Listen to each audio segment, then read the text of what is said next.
dia, meus amados irmãos, que a graça e a paz, que vem da parte de Deus e da parte do nosso Senhor e Salvador Jesus Cristo, possa superabundar em nossos corações, nos fazendo prosperar naquilo que é mais importante na nossa vida, prosperidade espiritual. Amados, vamos aqui dar continuidade ao estudo da nossa lição bíblica diária. Essa semana estamos estudando sobre Romanos, final do capítulo 1, início do capítulo 2. Estamos estudando sobre o conhecimento de Deus. Ontem, por exemplo, na quinta-feira, nós vimos claramente quando o apóstolo Paulo diz que aqueles que escolhem o caminho da salvação, o caminho da verdade, andar no caminho da luz, iluminado pela palavra de Deus, esses aí estão no caminho para a vida eterna, né? Persistindo aí num caminho de fazer o bem, no caminho de buscar a glória e a imortalidade ou a vida eterna que vem da parte de Deus, né? Vimos também que, especificamente, que do outro lado, se de um lado algumas pessoas, né, geralmente a minoria, busca fazer o bem e a vida eterna, a gloriosa vida eterna que vem da parte de Deus, do outro lado, né, existe também as pessoas, os ímpios, que escolhem o caminho do mal, que vai colher apenas na sua vida as tribulações, as angústias, né? E aí não importa, Paulo diz que não importa se esse ímpio é o judeu ou se esse ímpio é um gentio ou um grego, né? Como ele usa a palavra grego, referindo-se ao gentio, né? Então não importa, esses vão colher realmente a tribulação, a angústia, o sofrimento. E aí, obviamente, nessa declaração do apóstolo Paulo, fazendo uma análise segundo os costumes cristãos do presente século, para muita gente, basta o sujeito dizer que é crente. Eu sou crente, fui batizado naquela igreja, pertenço àquela igreja de crente, né? Sou cristão, tal. Ou eu sou um cristão católico, eu sou um cristão espírita, eu sou um cristão isso, aquilo, outro. Basta ser um cristão nominal para que ele possa não ser considerado um ímpio, além de não ser considerado um ímpio, também está isento de qualquer tribulação ou de qualquer angústia por consequência dos seus pecados. Paulo mostra que isso é uma mentira, porque dentro da igreja há muitos crentes que são professos crentes que são ímpios, assim como há ímpios gentios. Assim como também há gentios que ainda não conhecem a palavra, mas a sua índole, né, está inclinada para a fé. Quando ele for encontrado pela palavra de Deus, né, aí sim haverá a transformação. Paulo vai ensinar isso, deixando bem claro o princípio da não acepção de pessoas, que é um dos princípios que o apóstolo Paulo mais aborda em todas as suas cartas, né? Portanto, hoje, na sexta-feira, vamos para as duas perguntas de hoje. A pergunta 11 diz assim: que princípio tem nos corações as pessoas que conhecem a Deus? Olha que coisa linda, eu acabei de falar nisso, né? E olha o que o verso traz aqui, ó, Romanos 2,11. Porque para com Deus não há acepção de pessoas. Veja só, meus amados. Que frase. Agora, essa frase, esta mensagem que o apóstolo Paulo está escrevendo aqui, todo mundo conhece, mas parece que poucos cristãos entendem essa frase. Todo mundo fala isso de decorado, né? Até visando seus próprios interesses. Mas entende o que quer dizer isso? Que Deus não faz acepção de pessoas? Será que os cristãos têm entendido com as suas atitudes para com o próximo? Não fazer acepção de pessoas? Ora, se tem uma coisa que a religião institucionalizada, A instituição que dá nome a uma placa de igreja, que cria um pastor ídolo, né? O meu pastor é presidente desse sistema aqui e ele é mais inteligente, ele é mais forte, ele é mais rico, ele é mais poderoso do que o seu. Aí começa a competitividade entre as igrejas. Olha só, quem inventou a competição entre pessoas foi o diabo, não foi Deus. O apóstolo Paulo vai escrever que a nossa luta não é contra a carne. Carne, na escritura, quer dizer contra o gênero humano, contra o meu próximo, o ser humano, que é carne como eu.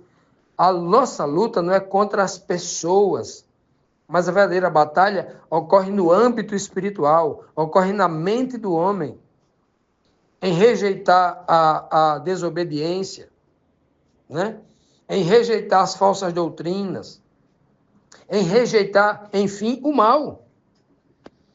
Então, quando o homem não entende isso, ele se utiliza da religião, ele ama ser religioso, porque o mundanismo no seu coração adora competir com o outro.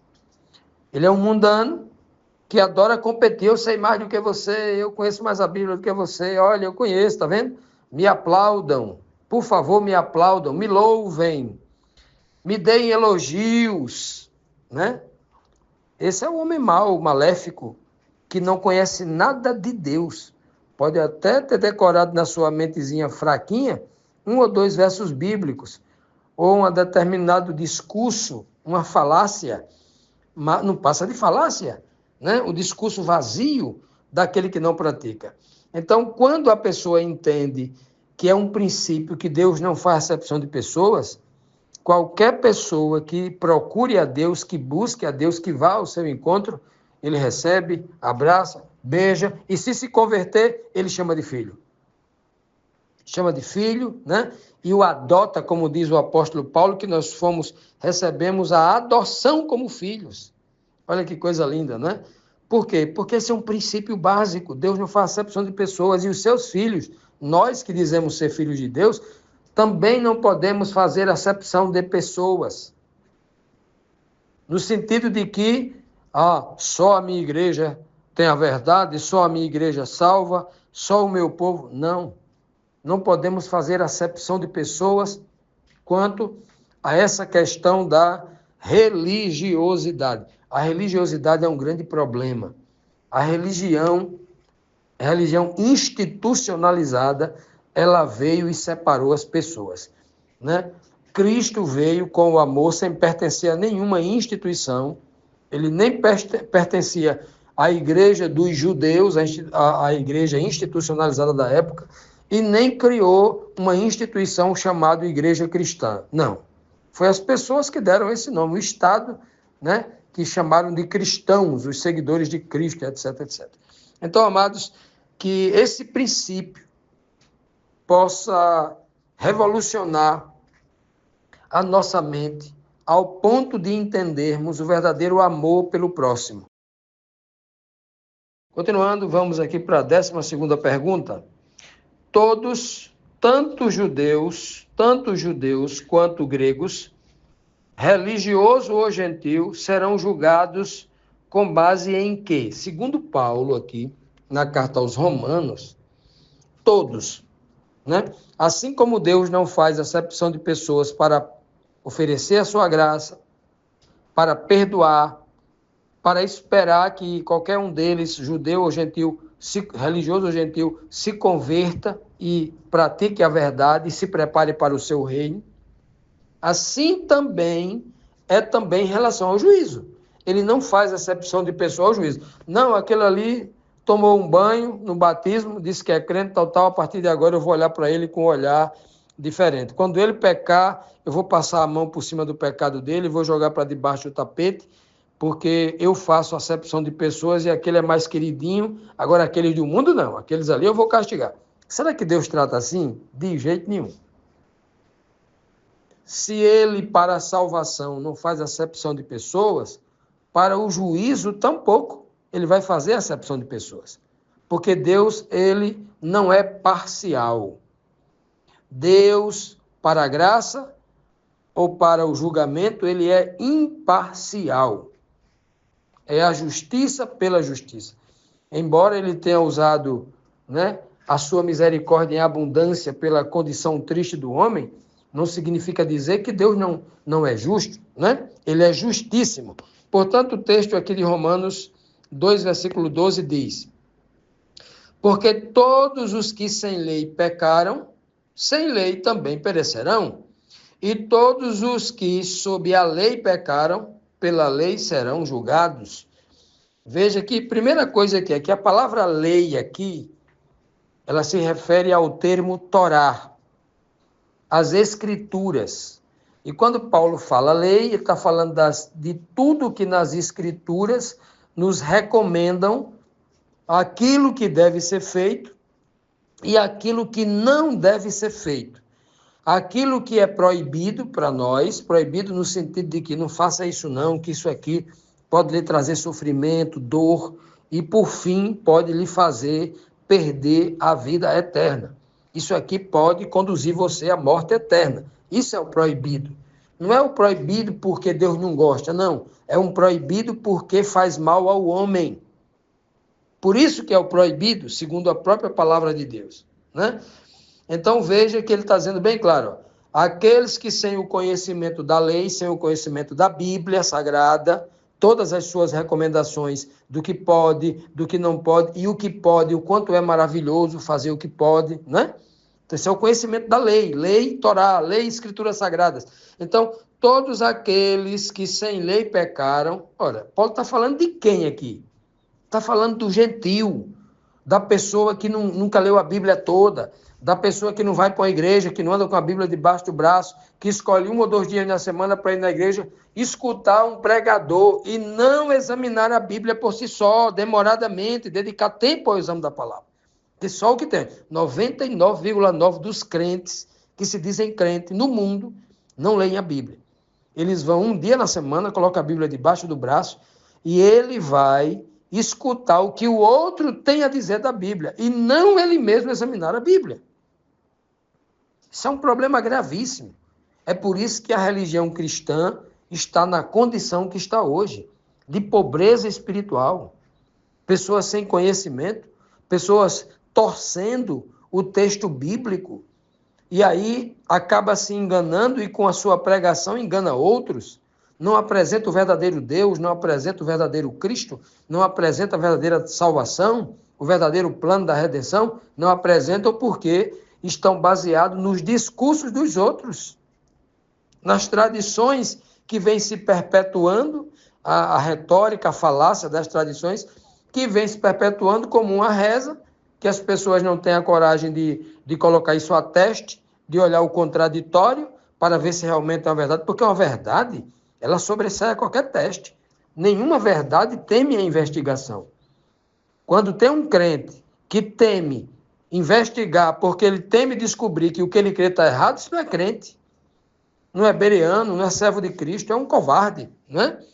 Esse homem não dignifica o nome que ele recebeu de cristão, né? O exemplo de Cristo, né? Pois bem, e aqui diz bem claro, ó, falando aos gentios, porque todos os que sem lei, o gentio é sem lei, não tem, né, o conhecimento da Bíblia, pecarem, sem lei também eles perecerão, irão perecer. Ora, o que é pecado, segundo a própria Bíblia? Pecado é transgressão dos mandamentos de Deus. Pecado é você transgredir a lei, você pisar a lei, você transgredir os mandamentos de Deus. É uma definição lá de 1 João 3, né? Pecado é a transgressão da lei, diz lá o texto bem claro. Até porque pecado é um delito, né? É um delito. Uma definição para pecado, por exemplo, no Antigo Testamento, se nós ficarmos presos à letra morta, né? Se a gente for analisar a mensagem gramatical da letra, pecado significa errar o alvo, né? Errar o alvo. Como se você pegasse uma flecha, um arco e uma flecha, colocasse lá um alvo com a mosca no centro, vários ciclos, e a moscazinho lá, aquela bolinha preta lá no centro. E você quer acertar aquela bolinha preta, chamada de mosca, a mosca, né? E ali você não acerta nem o círculo, as flechas. Aí, pecado seria isso. Ou seja, Pecado significa você precisa fazer o certo, precisa acertar o alvo, precisa fazer aquilo que Deus quer que você faça, mas você não faz. Isso é pecado. Né? Deus diz assim, olha, honre seu pai e a sua mãe para que os seus dias na terra, os seus dias de vida na terra se prolonguem. Mas você não honra, você errou o alvo, você está transgredindo a lei, o nome disso se configura pecado. E o que é o pecado? A consequência do pecado? A morte. O salário do pecado é a morte. Por isso que tanta gente morrendo cedo aí, ó, porque transgride os mandamentos de Deus, né, não honra pai e mãe, né, um mandamento com promessa, né, e outras coisas mais. Desonram com as suas atitudes, com a sua vida. A sua vida é um verdadeiro pecado, né? É uma consequência de acumulação de pecados. Né?